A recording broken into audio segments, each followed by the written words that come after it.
Bonjour à tous. On va regarder maintenant l'exercice 2 qui va porter sur le BFS. Alors, le BFS, ça va être un exercice très très semblable au DFS parce qu'en fait, c'est quasiment la même chose à une chose près. C'est qu'ici, on utilisait une stack et maintenant, on va utiliser ce qu'on appelle une queue. Le BFS, c'est pour une recherche en largeur. Un petit point de théorie important, c'est que ça va être une recherche qui va être optimale que si les coûts sont unitaires. En fait, ici, vous voyez que les coûts entre nos différents états ne sont pas unitaires, donc on n'a pas de garantie d'optimalité. Alors, qu'est-ce que ça veut dire? On utilise une queue ou file en français. C'est qu'on est en first in, first out. Qu'est-ce que ça veut dire, first in, first out? Bah, une file d'attente, c'est littéralement une queue. Une file d'attente, c'est comme si j'allais au restaurant, que j'étais le premier client à attendre. Il y en avait un deuxième qui arrivait après moi, puis un troisième qui arrivait après moi. Et ben, c'est moi, le premier, qui vais pouvoir directement aller au restaurant. Parce que je suis arrivé en premier, first in, je serai le premier à sortir de la file d'attente, first out. Si on utilisait des stacks et non pas des queues pour faire les files d'attente, en fait, ce serait le dernier client arrivé. Donc imaginons que, encore une fois, moi je suis celui-là, je suis arrivé en tout premier, mais que c'est le dernier en fait, le last in, qui va rentrer en premier avant moi. Évidemment, moi je serais pas content. Donc ici, une BFS, c'est bien avec une queue, pardon. Donc une file d'attente. First in, first out. Ok, faisons l'exercice. Ça va être relativement assez simple, vu qu'on a déjà fait la même chose pour le DFS. Donc en termes de mécanisme, ça va être la même. On commence, on est au nœud A. Et on va pouvoir visiter le B, le E et le D. On se rappelle des choses importantes dans notre énoncé. État initial A, état final H. On utilise le BFS. Combien de nœuds vont être étendus? Ça, on le verra dans l'exercice. Et ensuite, qu'est-ce qui est important? Ordre alphabétique, très important.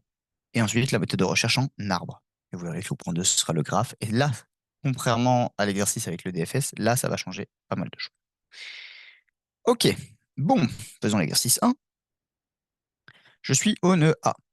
Ok, je suis au nœud A. Et je vois, je vais mettre un deuxième exemplaire du graphe juste ici pour qu'on puisse le voir plus facilement. Hop là. Je suis au nœud A et je visite, enfin je peux visiter B qui vient de A. Je ne l'avais pas fait pour le DFS, mais ici ça va être important, donc je vais le mettre. Si je mets ce petit truc ici, ça veut dire quoi? Ça veut dire en fait que j'ai étendu le nœud A pour trouver ce nouvel état. Donc, B, ce B-là, a été trouvé depuis A. Si j'avais mis B, E, c'est parce que moi j'aurais étendu le nœud E et puis j'aurais trouvé le B. Ok? C'est là la différence. Donc ça, c'est de où je viens. Donc BA, DA et EA. Vous voyez, là, j'utilise, pardon, je vais refaire, la Q. Donc, qui est entré en premier? Ordre alphabétique. B, D, E. Qui sort en premier? Celui qui est rentré en premier parce qu'on est en Q, donc en first in, first out, c'est le B. Le B est rentré en premier, donc c'est le B qui sort. Ok, B1. Ensuite, notre Q, bah, les champs qui étaient déjà dans la file d'attente sont là. Puis en faisant ordre alphabétique, on regarde B, le seul lien, c'est vers C. Et donc, si vous avez bien compris pourquoi je mettais des lettres en haut à droite en m'exposant, on va dire, de mes autres lettres, c'est de où on vient. Donc là, c'est pas CA, mais c'est CB, parce que je viens de B. Ok, on continue. Donc là, c'est DA qui va être étendu. Et D, la seule chose qu'il peut étendre, enfin on peut atteindre depuis D, pardon, c'est E. Donc on va rajouter ED, parce qu'on vient de D. Continue. EA, CB, ED, et on est bon. On continue. EA, ça va être plus intéressant. J'ai toujours le CB et le ED, mais je vais avoir pas mal d'autres choses. Depuis E, je peux avoir B, je peux avoir C, je peux avoir F, je peux avoir G, et je peux avoir H, tout en ordre alphabétique. Donc on va le mettre B, E, C, E, F, E, G, E et H, E. On est bon. On continue. CB va être celui qu'on va regarder. Sauf que C, on a vu qu'il n'y avait pas de sortant. Donc, on continue et on va juste avoir la même chose ici. ED. ED, on a vu, hein. Ce que je viens de faire, en fait, c'est juste que cette partie-là, c'est la file d'attente. Le premier est sorti de la file d'attente, mais toute la file d'attente reste dans le même ordre. Je mets la file d'attente. Et c'est puis le premier de cette nouvelle file d'attente, on va dire, qui va sortir et qu'on met là. ED. En fait, du coup, la file d'attente reste la même au départ, mais je rajoute de retour B, C, F, G, H. Pourquoi? Parce qu'en fait, c'est comme si j'avais visité une deuxième fois, j'avais étendu une deuxième fois. Et c'est là où on verra les grandes différences entre recherche en arbre et recherche en graphe. C'est qu'ici, en fait, j'aurais pas revisité si j'étais en graphe parce que mon E aurait déjà été dans la mémoire. OK? Donc là, je vais juste refaire la même chose et je vais avoir la même chose dans ma queue, c'est-à-dire hop, BCE, BCEF, GE, etc. OK, c'est le B que je vais mettre ici maintenant, BE, et je vais remettre à chaque fois toute la stack. Enfin, pardon, surtout pas la stack, excusez-moi. On va remettre la queue, parce qu'on a vu un stack, c'est last in, first out, alors que une queue, c'est first in, first out. Et on va rajouter quand même l'état à la fin, C, B. Pourquoi? Parce que B, on atteint C depuis B, et on vient de B. OK, on continue. Là, la suite de l'exercice va être assez bête. C, on ne va rien pouvoir rajouter. Donc, on va juste remettre les éléments. Ensuite, on va avoir F. F, attention, on peut aller en H depuis F. Donc, je vais devoir le rajouter. F, E. Hop, je reprends tout ça. Et je vais avoir du coup H depuis quoi? F, logique. Puis après, je vais avoir G, E. Est-ce que G, je peux atteindre des choses? Puis G, regardez. Ben, G, je peux atteindre H. Donc, je vais devoir rajouter H, G, parce que je peux venir de G pour aller en H. Et puis, je vais avoir H, E. Et le reste de ma stack. Et voilà.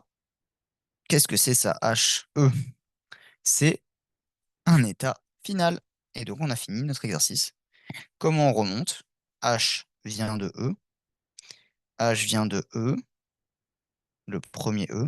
J'aurais pu mettre en fait E1 ici et E2 après, parce que on voit qu'on a deux E différents, on a EA et ED, mais ce HE là, c'est celui-là, donc il vient bien de EA. Et du coup, si E vient de A, on va là. Et donc on est bon, on a le chemin final qui est A, E et H. Et on est bon. Ça, c'était la première partie de l'exercice. Maintenant, ce que je vais faire avec vous, c'est qu'on va repartir de plus haut.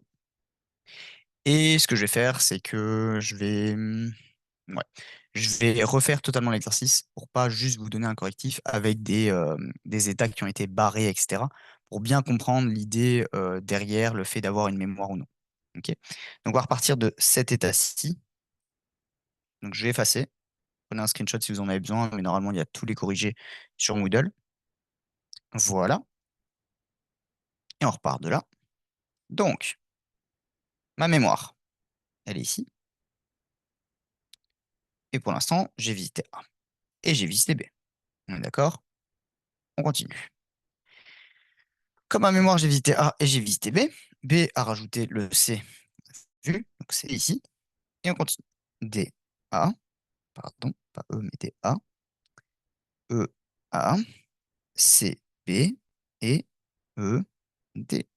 Parce que D, il y a cette arête. Puis, on a bien D dans la mémoire. Ensuite, E, A, C, B, pas E, D. Parce que quand j'ai ce E-là, ça veut dire quoi? Ça veut dire que E est dans la mémoire. Et si E est dans la mémoire, je ne vais pas prendre le E. Et donc, je suis en EA. Donc, je peux rajouter B. B est déjà dans la mémoire. Je ne le rajoute pas.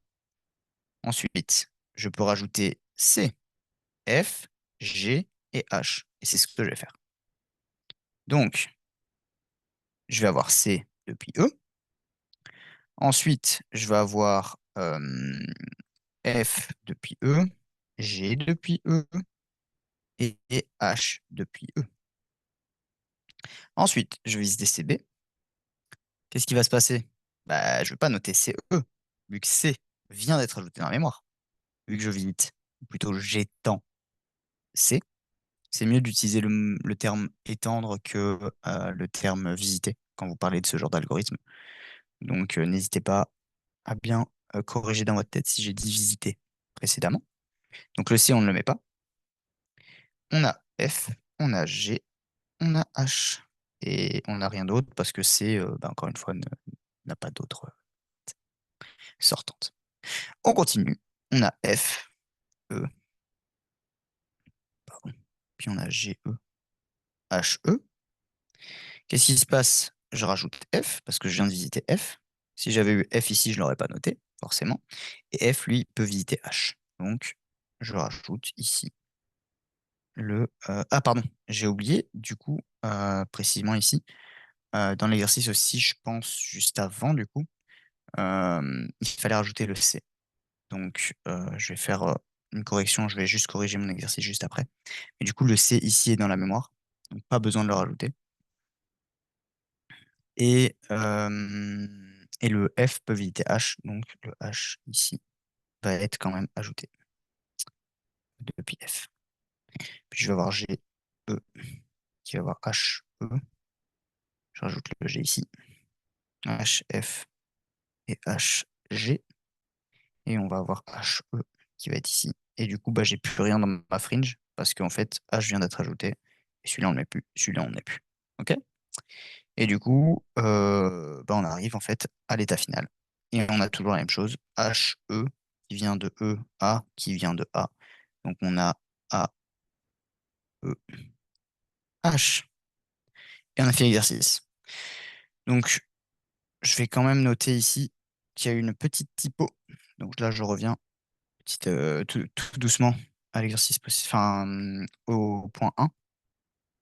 Donc ici, on était au point 2. Je reviens au point 1. Ça va être un peu long parce que je dois annuler tout. Donc on se retrouve tout de suite. Ok, nous revoilà. Et du coup, ici, il y avait une petite erreur, une toute petite typo. Euh, je pense. Ouais, ici. Ici, en fait, j'aurais dû rajouter le petit CF.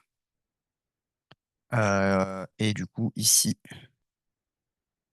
le petit CF. Et ici, le petit CF. Ça ne change rien du tout à l'exercice en termes de. Enfin, si. Vous auriez perdu des points et j'aurais perdu des points si vous aviez oublié le CF dans le fringe.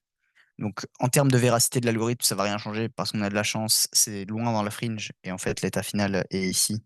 Du coup, ben, on va pas le voir, on va pas voir l'erreur. Mais n'oubliez pas, j'avais pas vu en fait ici le petit lien entre F et C. Et du coup, bah, s'il y a le lien, on doit bien rajouter le C venant de F, comme le H venant de F. Voilà. J'espère que vous avez bien compris. N'hésitez pas à envoyer un message si ce n'est pas le cas sur Discord ou à relire les différents correctifs. J'espère que c'était assez clair et on se retrouve pour le prochain exercice.